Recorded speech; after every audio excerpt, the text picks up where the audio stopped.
어느 날 평범한 직장인인 철수는 회사에서 특별한 프로젝트를 맡게 되었습니다. 그것은 회사의 신입 사원들을 위한 새로운 책상을 디자인하고 제작하는 일이었습니다. 평소에는 단순히 정해진 일을 처리하기 바빴던 철수에게는 이 프로젝트가 꽤 도전적이었습니다. 철수는 이 프로젝트를 성공적으로 완수하려면 아리스토텔레스의 사원인설을 활용해야겠다고 다짐했습니다. 그 이론을 통해서라면 프로젝트의 모든 부분을 체계적으로 이해하고 실수 없이 마칠 수 있으리라는 생각이 들었습니다. 먼저 철수는 진료인을 고민했습니다. 책상을 만드는 재료가 무엇이 될까? 그는 여러 가지 재료를 고려해보았습니다. 철제, 유리, 플라스틱 등 각기 다른 재료들이 떠올랐지만 결국 나무로 결정했습니다. 신입 사원들이 사용할 책상은 따뜻하고 친환경적인 느낌을 주어야 한다고 판단했기 때문입니다. 다음은 형상인을 생각할 차례였습니다. 책상의 형태는 어떤 모습이 적합할까? 철수는 효율적이면서도 심리적인 디자인을 고민했습니다. 그는 직선과 곡선을 조화롭게 사용한 디자인, 그리고 충분한 서랍 공간과 컴퓨터 케이블을 정리할 수 있는 구멍을 포함한 구조를 떠올렸습니다. 이러한 디자인은 사무실 분위기에도 잘 어울리고 신입 사원들이 쾌적하게 일할 수 있게 해주리라 믿었습니다. 다음은 작용인이 필요했습니다. 책상을 직접 만들기 위해서는 전문가의 손길이 필요했습니다.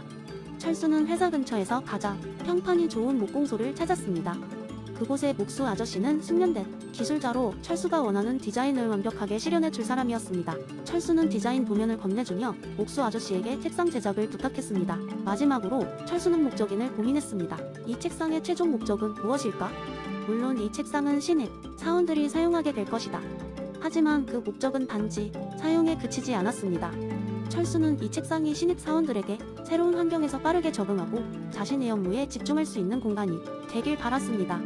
이 책상이 제공하는 기능과 편안함이 신입 사원들의 업무 효율성을 높이고 사무실에서의 긍정적인 경험을 만들어주기를 희망했습니다. 철수는 아리스토텔레스의 사원인설을 적용하며 프로젝트를 진행한 끝에 드디어 완성된 책상을 사무실에 배치했습니다.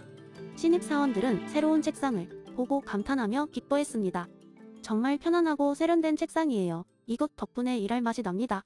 라고 말하는 그들의 얼굴에서 웃음꽃이 피어났습니다.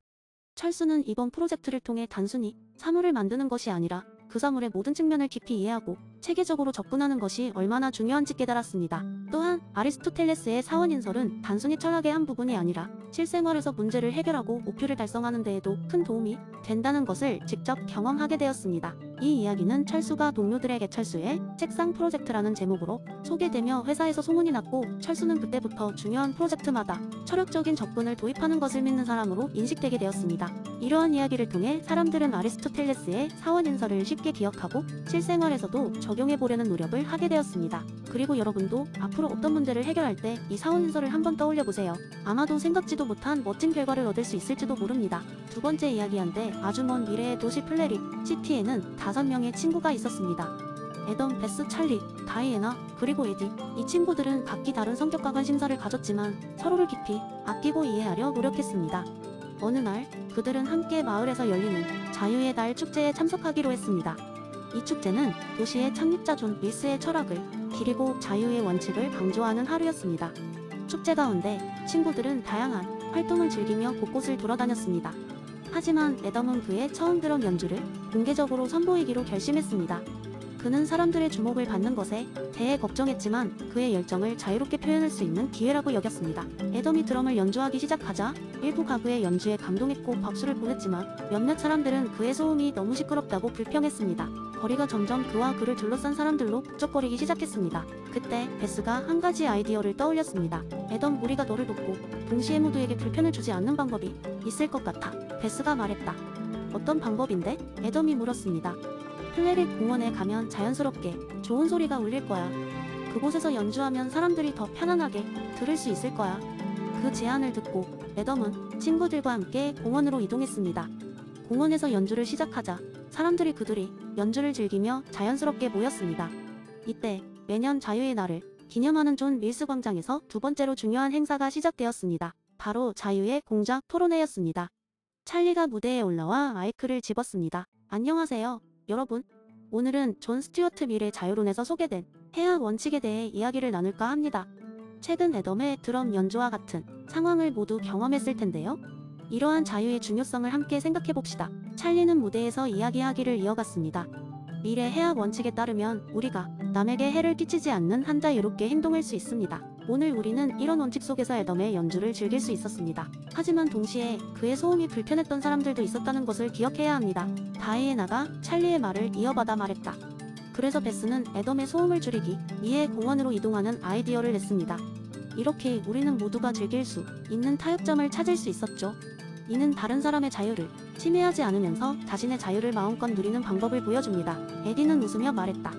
결국 우리는 모두 존 릴스의 철학을 실천한 셈이야. 각자의 자유를 존중하면서도 서로의 경계를 이해하고 지키는 것이 중요하다는 것을 말이야. 친구들은 이날의 경험을 통해 자유의 중요성을 다시 한번 깨닫게 되었습니다. 다른 이에게 해를 끼치지 않는 한 우리는 자유롭게 자신의 열정을 표현할 수 있어야 한다는 존 스튜어트 밀의 메시지를 실천했던 것입니다. 이 경험은 앞으로도 그들의 연대와 타협, 자유와 책임의 중요성을 깊이 생각하게 만들었습니다.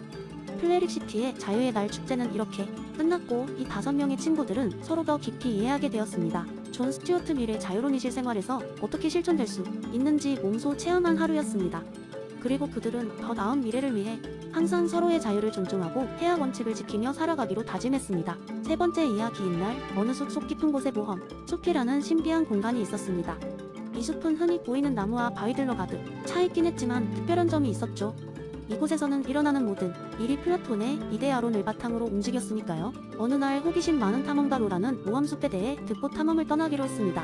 그녀는 숲 입구에 도착하자마자 알 수 없는 두려움과 흥분을 느꼈습니다. 숲 입구에 적힌 문구가 그녀의 마음을 두근거리게 했기 때문이죠. 이곳의 모든 것은 그 본질을 찾아가는 여정이다. 로라는 숲속을 걸어가다 첫 번째 이정표를 발견했습니다. 그 이정표는 용기라는 문구가 새겨진 커다란 돌무더기로 만들어져 있었습니다. 로라는 이 돌무더기 옆에 앉아 생각했습니다. 용기는 도대체 뭐지? 단지 무서움을 극복하는 거일까? 그때 갑자기 돌무더기가 온몸을 빛나기 시작했습니다.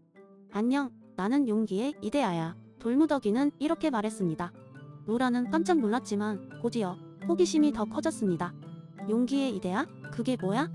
돌무더기는 빔 프로젝터처럼 빛을 발사하여 용기가 발휘되는 다양한 상황들을 그녀에게 보여주었습니다. 전쟁터에서 적과 싸우는 병사, 무대에서 떨리는 손으로 노래를 부르는 가수, 사랑하는 사람에게 진실을 고백하는 연인까지. 하지만 이 모든 예시는 용기의 이데아가 아니라 불완전한 모방에 불과하다고 돌무더기는 설명했습니다. 진정한 용기는 상황에 따라 다르지 않아 그것은 단지 무언가를 두려워하지 않는 상태가 아니라 진정으로 옳다고 믿는 것을 위해 행동하는 본질적인 상태야. 그게 내가 말하는 용기 이데아란다. 돌무더기는 차분히 말했습니다. 로라는 머릿속이 복잡해졌지만 궁금증은 더 깊어졌습니다. 그러면 나도 그 용기 이데아를 볼 수 있을까? 라고 물었습니다. 돌무더기는 고개를 끄덕였지만 경고를 잊지 않았습니다. 하지만 오직 자신의 용기를 시험할 때만 이데아를 진정으로 느낄 수 있어. 그 뒤로 로라는 숲속에서 많은 모험을 겪었습니다. 불을 피하기 위해 고글을 끼고 낭떠러지를 건너고 비로를 풀어냈죠.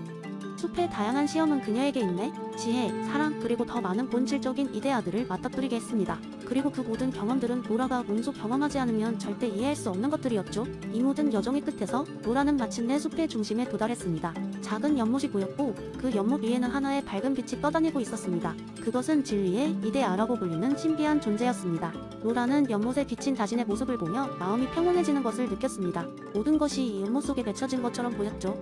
진리의 이데아는 로라에게 다가와 말했습니다. 여기까지 오느라 고생했구나, 로라.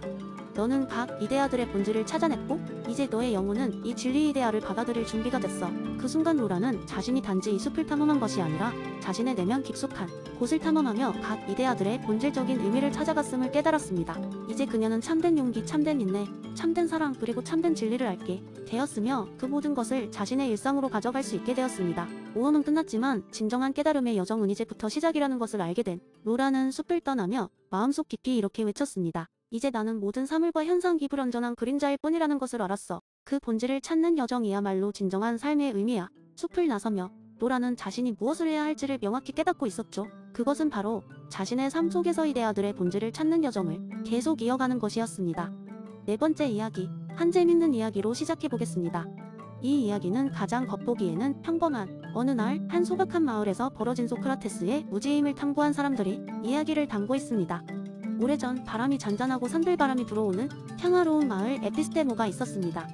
이 마을에는 다양한 사람들이 살았는데 그중 가장 눈에 띄는 인물은 아리스토라는 젊은 청년이었습니다. 아리스토는 항상 지식을 추구하며 책을 읽고 사람들과 깊은 대화를 나누는 것을 즐겼습니다. 그래서 당시 마을 사람들은 그를 현자라 불렸습니다. 하루는 아리스토가 마을 광장에서 아이들에게 철학적 수업을 하고 있을 때 그를 주의 깊게 바라보는 노인이 있었습니다. 그의 이름은 다름 아닌 크리톤. 한때 아테네에서도 이름을 날리던 현자였습니다. 하지만 그는 나이가 들고 에피스테모 마을론테에 조용한 삶을 살고 있었습니다. 크리톤은 아리스토의 지식을 시험하고자 그의 수업에 다가갔습니다. 아리스토, 오늘 어떤 주제에 대해 가르치고 있나? 크리톤의 질문에 아리스토는 웃으며 대답했습니다. 오늘 우리는 존재의 본질에 대해 토론하고 있습니다. 크리톤 어르신. 그러자 크리톤은 장난스러운 미소를 지으며 아이들에게 아리스토의 말을 조심스럽게 들어보라고 했습니다. 우리가 존재의 본질에 대해 정말로 알고 있는가? 아리스토는 이에 대해 어떻게 생각하는가? 아리스토는 잠시 생각한 뒤 대답했습니다. 우리는 우리 자신이 알고 있는 것과 모르는 것을 구분지을 수 있어야 합니다. 우리가 존재하는 이유나 우리가 어떻게 여기에 있는지를 충분히 이해하지 않더라도 적어도 이 주제에 대해 깊이 생각해보는 것이 중요합니다.